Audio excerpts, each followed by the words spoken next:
Hi, welcome to tutorial number 51 for CSCI 130 Introduction to Programming here at the University of Wisconsin Parkside. In this tutorial, we are going to continue with the example of the grades that we're manipulating from the two-dimensional array, and this is what we have so far. So I'm going to press F5. So just to remind you what we have. So what we have so far is that we're able to read the grades. This is what we did. We submitted, and then we see the grades for the first student, but we're not displaying the average. So at this point, the class average, because we only have one student, is 41.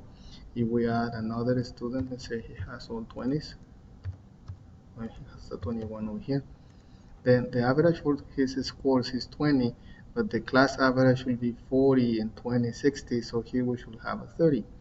Now, something else that I did and I forgot to mention is we need to set by default this, what says view, to this to be checked, and this should be unchecked.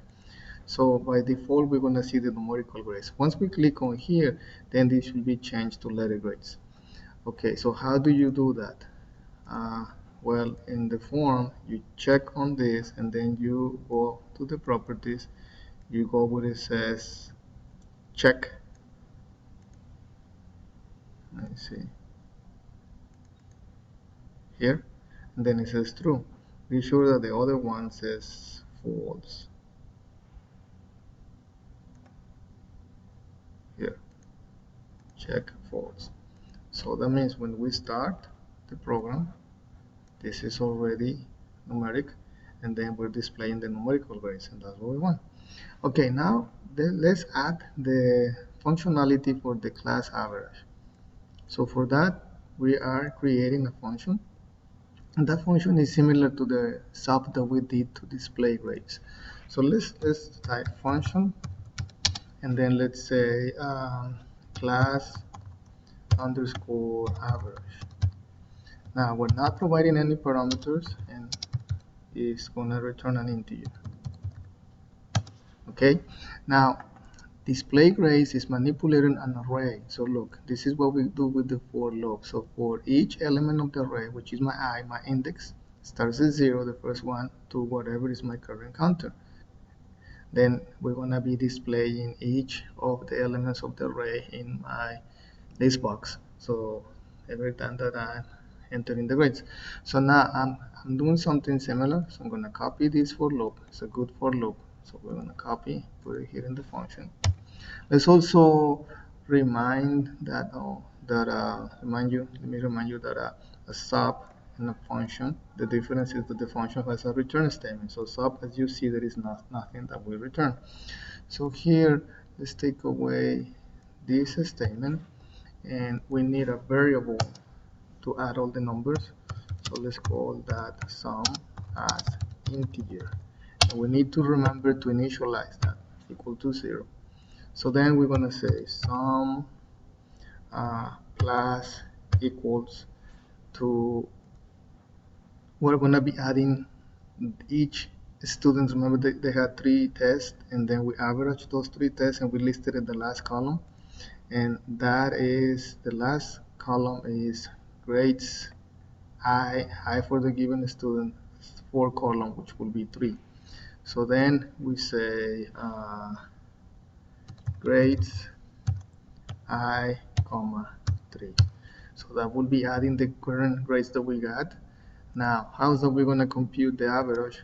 Well, then we're going to say, okay, now return that sum, but that sum by itself is not the average, right? We need to divide it by the number of students.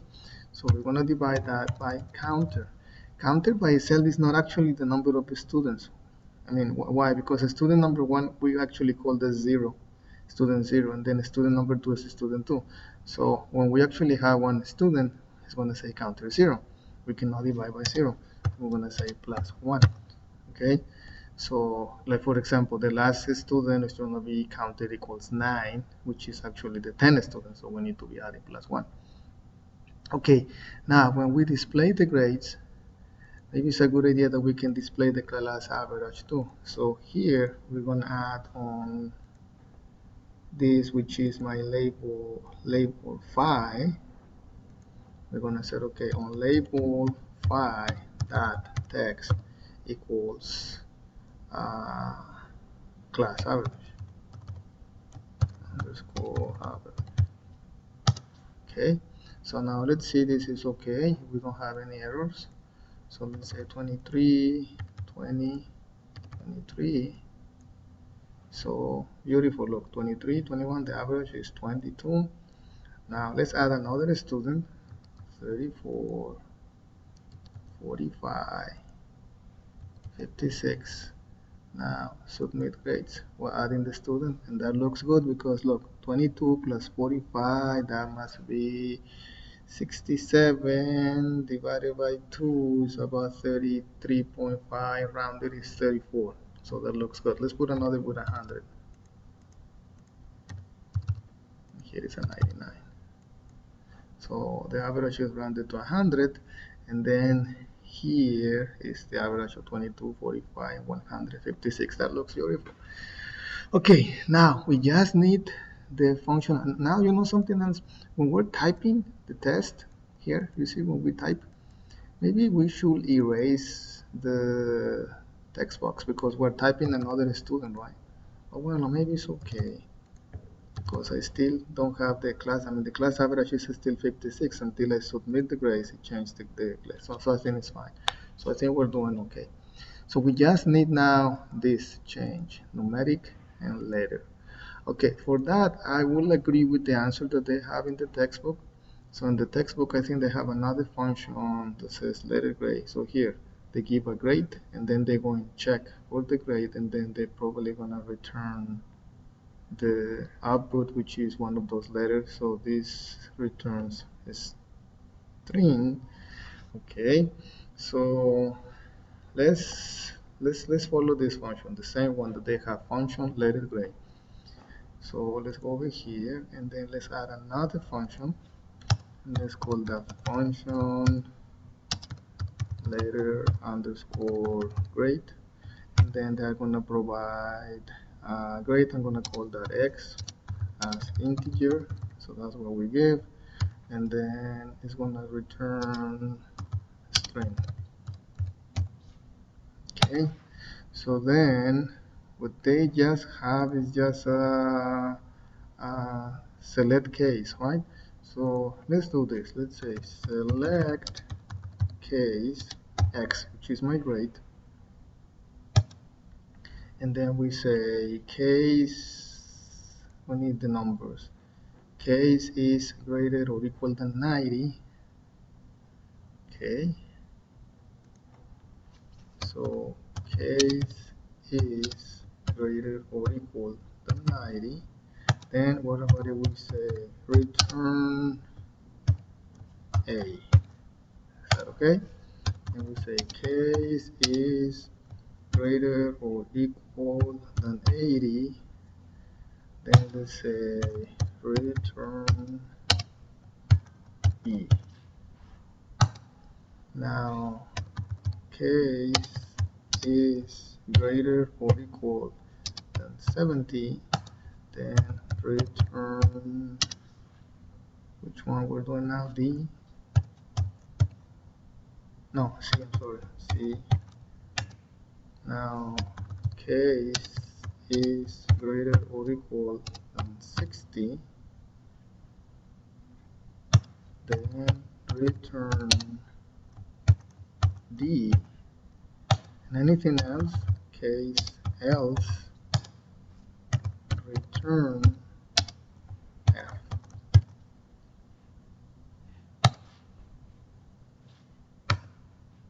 So our function is ready. Now we make that decision in display grades, because when we're displaying the grades, we are either going to display it in numerical or letter grade, right? So let's see. So here we're displaying the grades numerical. Okay, so we need two cases. Okay, let's do just one test about this. So when I click here letter, this gets unchecked. Okay, so we only need to check if this is numeric.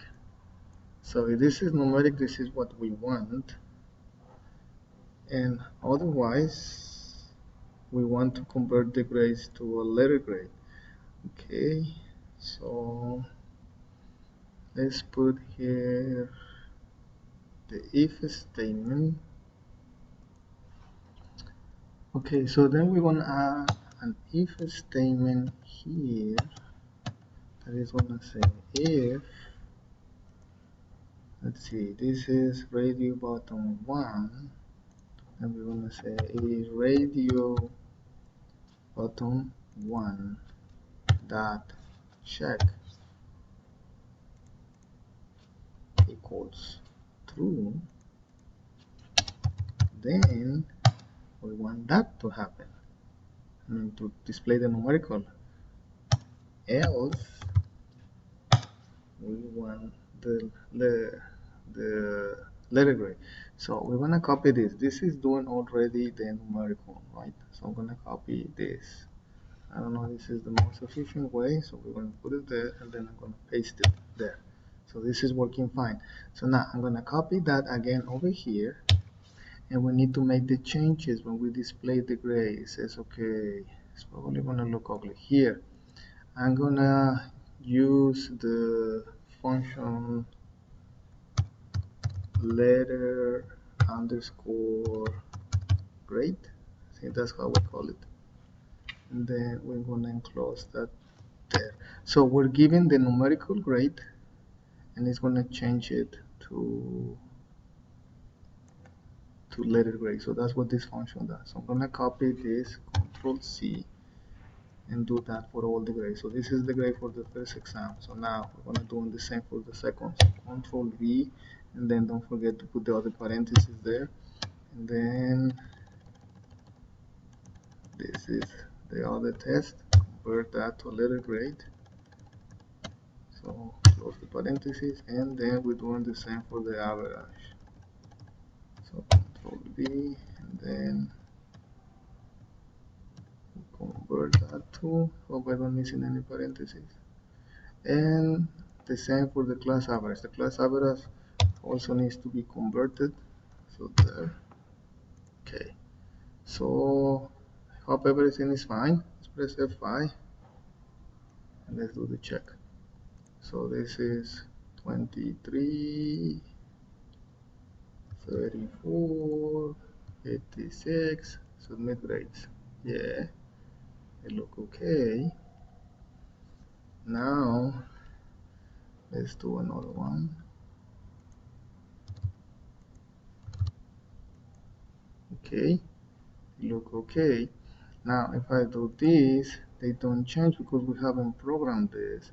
So let's see if I do the next one, 100 and 100. Submit grades. Boom. They are now displaying. Look, they look beautiful. Okay, let's just to finish. Let's see the numerical and the letter when we change. I want that also to change here. So let's see. If we double click here, click, and then when this check change, let's say that we call display underscore grades. Okay, hope that's okay. Let's do the same for the other one. Display underscore grades. I think I'm spending a lot of time in the tutorials on Fi.